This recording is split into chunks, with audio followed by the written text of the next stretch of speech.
Halo sahabat ngulik usaha, jadi ini tuh adalah ketoprak Tegal Mas Aji atau biasa disebut Mas Jenggot. Mas Aji ini biasa buka ketoprak dari jam 7 pagi sampai jam 2 siang. Perharinya mereka bisa ngejual sampai 50 porsi dengan harga per porsi cuma Rp11.000. Sudah kebayang dong berapa penghasilan mereka sebulan? Jangan kemana-mana, tetap di sini untuk tahu caranya gimana dapat omset kayak Mas Aji ini. Halo sahabat ngulik, jadi hari ini kita lagi ada di ketoprak Tegal Mas Aji. Jadi ketoprak ini asli Tegal banget, ada di Jalan Pandawa Raya, Blok A1 Bogor. Jadi kalau kalian dari arah sana itu Jambu 2, terus kalau kalian dari arah sana itu Taman Coret-Coret. Nah tepatnya itu ada di pas seberang Indra Prasta Hall ya. Nah ini teman-teman, ketopraknya itu ketoprak Tegal, emang ketoprak dari Tegal kali ya? Jadi ketoprak ini. Jadi kalau kalian lihat dia itu pakai lontong tupat gitu kayak lebaran ya. Terus kalian bisa request banyak bawangnya, banyak cabenya. Terima saja lagi ngegiling ya.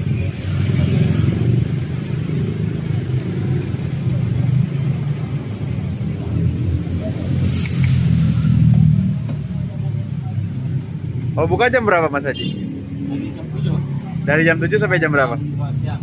Jam 2 siang. Biasanya sehari itu habis berapa porsi sih Mas Haji? 50 porsi habis. 50 porsi ya? Iya. 50. Nah, jadi sehari itu bisa jual 50 porsi. Satu porsinya itu 11.000 ini. Ini 1.100 sama 11.000 sih sebenarnya. 11.000. Nah, 11.000 itu satu porsinya. Satu hari itu dia jual sampai jam 2 itu bisa habis sampai 50 porsi. Nah, jadi nanti di rumah teman-teman kita bakal bahas omset dari Mas Haji, tingkat resiko dan semuanya ya. Nah ini lontongnya yang tadi kita bilang itu dari ketupat ya, dia dari ketupat kayak ketupat lebaran gitu. Kasih toge, bihun sama kerupuk.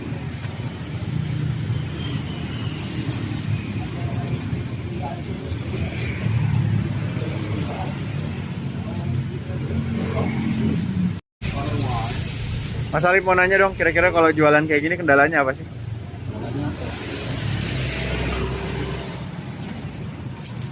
Kalau bahan baku gitu gimana bahan baku? Itu tuh sangatnya tuh. Kalau lagi mahal ya? Oh iya. Satunya berapa abad? Lama tuh.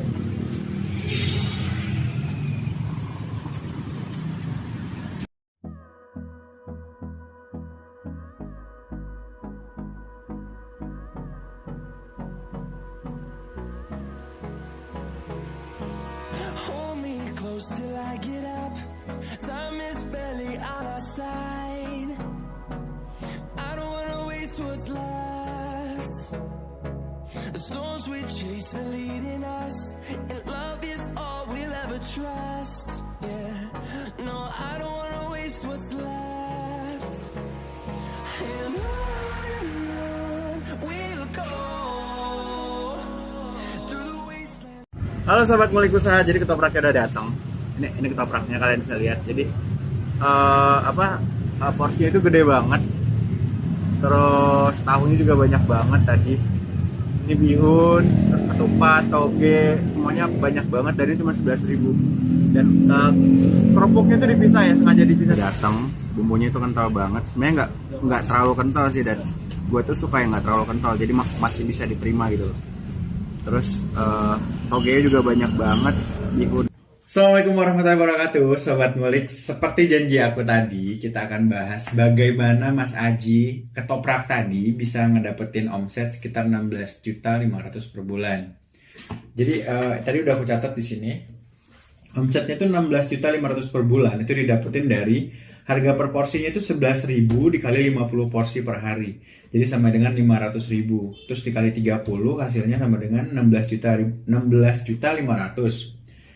Tapi per harinya itu kan ada biaya produksi. Biaya produksi itu kayak beli gas, beli toge, beli bihun, beli tahu, beli kerupuk, bumbu, cabai, segala macam gas, itu sekitar 175.000. Jadi 550.000 itu dikurang 175.000 jadi tinggal 375.000. Nah, jadi omset per harinya itu 375.000 dikali 30 sama dengan 11.250.000. Jadi per bulan Mas Aji atau Mas Jenggot Ketoprak tadi bisa ngedapetin omset sekitar 11.250.000 kurang lebih ya teman-teman. Karena usaha itu nggak pasti, nggak kayak orang yang kerja di kantoran. Teman-teman kita kerja di kantoran itu memang digaji itu tiap bulan dan mereka tuh pasti dapat gaji gitu loh. Nggak pasti juga sih, ada faktor-faktor lain. Jadi kita bahas dari sini. Kira-kira kalau teman-teman mau ngebuka usaha ketoprak kayak Mas Aji itu apa aja yang dibutuhin? Jadi yang dibutuhin itu modal usaha awal. Nah, modal usaha awal itu apa aja sih ya? Jadi teman-teman harus beli gerobak atau bikin gerobak. Bikin gerobak itu sekitar 2.500.000 teman-teman. Untuk bikin gerobak kayak Mas Aji tadi karena semuanya dari kayu. Ada juga gerobak aluminium itu sekitar kalau kita beli second paling sekitar 1,5, tapi kalau kita beli baru itu sekitar 2,5 sampai 3 juta. Itu modal awal 3 juta rupiah, catat dulu ya teman-teman ya. Terus keuntungan dari usaha ini kalian itu bakal punya banyak waktu untuk berkreativitas, bakal banyak waktu untuk ibadah, bakal banyak waktu untuk kumpul sama keluarga. Jadi orang-orang usaha itu biasanya lebih banyak waktu luangnya gitu loh. Karena Mas Aji tadi aja itu ngebuka ketopraknya itu dari jam 8 pagi itu sampai jam 2 siang. Kurang lebih jam segitulah gitu loh. Jadi banyak banget waktunya di rumah. Keuntungannya sih itu. Keuntungan lainnya adalah ya mau seberapapun besar usaha kita, seberapapun kecil usaha kita, kita bosnya. Jadi kita yang tahu kapan kita mau libur, kapan kita mau masuk. Bukan orang yang di atas kita gitu loh. Maksudnya bukan atasan kita, bukan orang di atas kita ya. Terus balik lagi, tadi kalau kalian mau buka usaha kayak gini, modal awal itu di gerobak 2,5 juta. Terus kalian bakal sewa tempat, itu sekitar 200.000 per bulan. Jadi udah 3.200.000. Terus nanti kalian beli kayak piring, gelas, terus ulekan, itu ulekan mungkin ya namanya. Terus kayak beli toples kerupuk, terus beli termos buat minum ya orang-orang yang nanti makan di sana. Terus beli kursi lion atau kursi apa yang plastik gitu. Terus kalian harus beli tempat cabai, tempat kecap. Terus kalian harus beli kuali untuk ngegoreng tahu, nanti harus beli kompor. Semuanya tuh kurang lebih sekitar 5 juta sampai 6 juta. Jadi semua yang kecil-kecil itu nggak berasa teman-teman, tapi harganya juga lumayan. Sekitar 5 juta sampai 6 juta itu insya Allah sudah bersih, sudah bisa buka ketoprak kayak Mas Aji tadi. Nah, kalau modal awal sekitar 6 juta, terus omsetnya sekitar tadi 11.250.000 per bulan, insya Allah sudah balik modal dalam 1 bulan. Tapi lagi loh teman-teman, orang usaha itu serba nggak pasti, kadang rame, kadang nggak rame. Nah, itu salah satu kelemahan orang usaha. Terus tingkat resiko dari usaha ini aku rasa kecil ya. Karena makanan atau bahan baku yang kemungkinan basi itu cuman toge. Tahu itu kalau dimasukin ke kulkas itu bisa muat 2 sampai 3 hari. Nah, kalau toge itu ya paling sehari 2 hari lah. Udah nggak bagus gitu teman-teman. Terus untuk bahan-bahan yang lain, bawang, cabai, aku rasa masih kuat. Lumayan lama, bihun juga masih kuat lumayan lama. Jadi tipsnya mungkin kalau kalian mau masak atau kalau ada orang mau beli, jadi kalian tuh nggak perlu nyiram bihun pakai air panas terlalu banyak. Jadi step by step aja. Kalau sudah mau habis baru kalian siram lagi. Jadi jangan terlalu banyak kalian siram terus malah ujung-ujungnya mau bazir gitu teman-teman. Terus perputaran uang itu cepat. Kenapa aku bilang cepat? Karena contohnya Mas Haji tadi, dia jualan pagi, dia ngeluarin modal itu pagi-pagi untuk beli bahan baku, terus untuk beli segala macam untuk dia jualan. Nanti jam 2 dia udah pulang, bawa uang modal plus keuntungannya yang tadi 550.000 tadi loh. Nah, jadi kalian belanja pagi, siang itu udah dapat uang gitu, baliknya udah dapat uang. Perputaran uang itu dalam ya setengah hari lah, udah dapat uang kembali ya. Terus target pasar. Nah, setiap usaha itu kita memang harus menentukan target pasar. Contohnya Mas Haji, kita balik lagi ke Mas Haji tadi. Target pasarnya itu middle low. Jadi untuk orang-orang yang kelas middle low itu bisa banget makan di sana, dan Mas Haji itu juga memang targetnya masyarakat kelas middle low.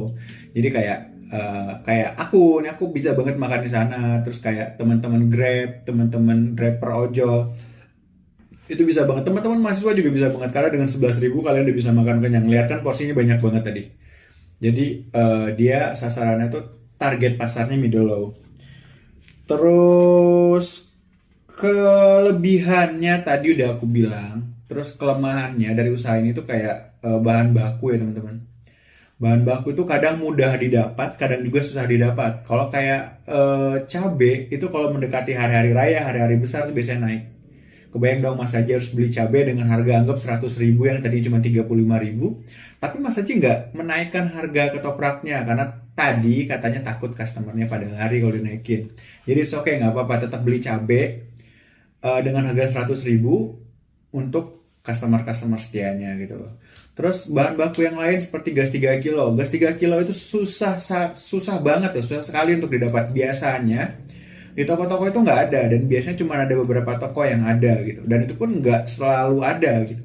Jadi memang banyak orang-orang yang pakai gas 3 kilo itu padahal bukan peruntukannya. Sedangkan gas 3 kilo itu kan untuk para pelaku UMKM kecil, untuk masyarakat kecil, bukan untuk orang-orang yang ya mungkin orang-orang yang berada kali ya. Masih ada beberapa orang berada yang masih pakai gas 3 kilo tadi. Namanya orang usaha ya teman-teman. Cuman balik lagi, kalau menurut aku sih orang usaha itu lebih banyak waktu di rumah dan bisa berkreativitas. Terus dia nggak kejebak rutinitas. Jadi teman-teman rutinitas itu kayak kalian berangkat pagi ke kantor, pulang sore setiap hari kayak gitu. Terus pulangnya pun kalian tuh nggak tenang biasanya, tidur di rumah harus mikirin kerjaan buat besok. Besok harus ngapain ya, besok kerjaan udah tugas udah beres belum ya. Jadi pikiran kita bakal diputar-putar terus kayak gitu sampai akhirnya kita tuh kayak nggak bisa berkreativitas, terus mandek. Kayak kita tuh kayak nggak punya ide-ide lain, mandek aja di situ. Dan itu yang biasanya ngebuat kita kalah sama orang-orang yang usaha di luar sana. Jadi teman-teman, untuk pelaku UMKM semuanya sabar ya teman-teman, semuanya berdoa semoga pandemi ini cepat berakhir dan kita bisa sukses bareng-bareng. Dan untuk teman-teman yang belum nyoba, ayo mulai usaha dari sekarang. Abisin jatah gagal kamu, ayo kita sukses bareng-bareng. Insya Allah semuanya bakal sukses. Assalamualaikum warahmatullahi wabarakatuh.